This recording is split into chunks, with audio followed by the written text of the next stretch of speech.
I'm going to go up to select, same, make sure I have some of my red pear,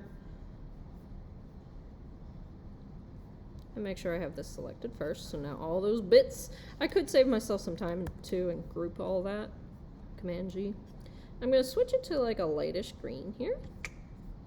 And now I'm going to come in and add another layer. So I'm going to Command C, Command F.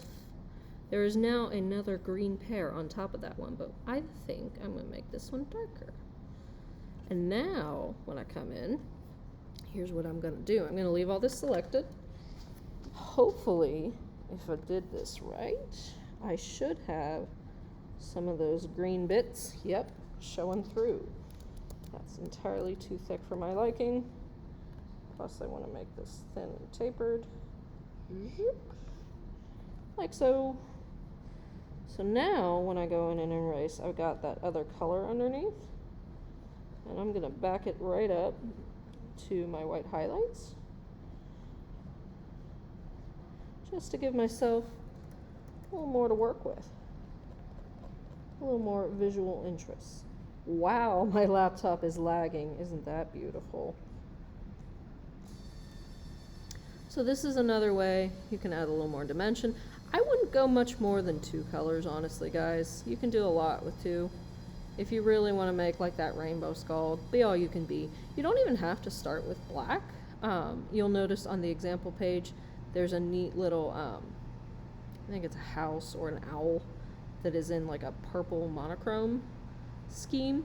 But this is a good way to continue onward and outward to make your lovely pear, or whatever you choose, a little more interesting. Let's get up in here. I'm going to try to keep the same amount of shading close together. Or not amount, the same type of shading close together. Excuse me, I'm very tired and I have no money. That's too thick. But this gives you a little more work with.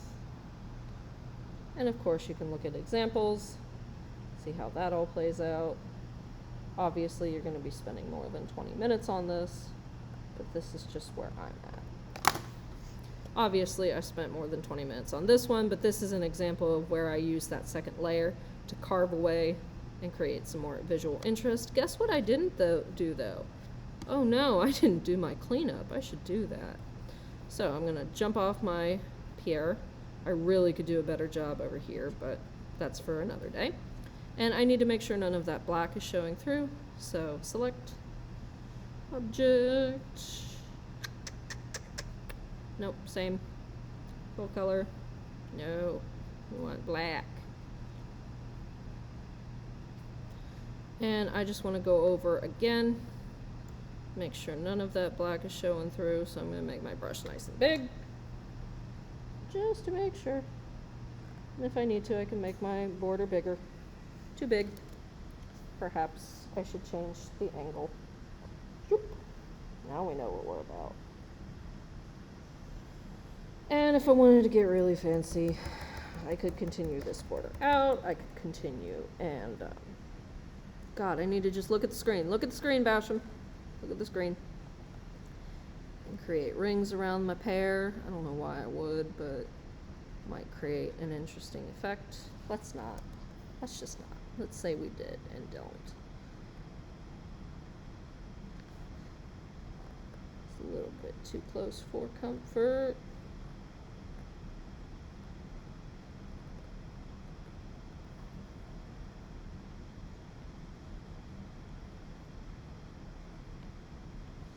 And now I could come in and do a lovely border around here. Let's actually select, shrink this down a bit. Oh no, don't use the align button for that, friends. Use your smart guides. There we go. Jeez, oh man.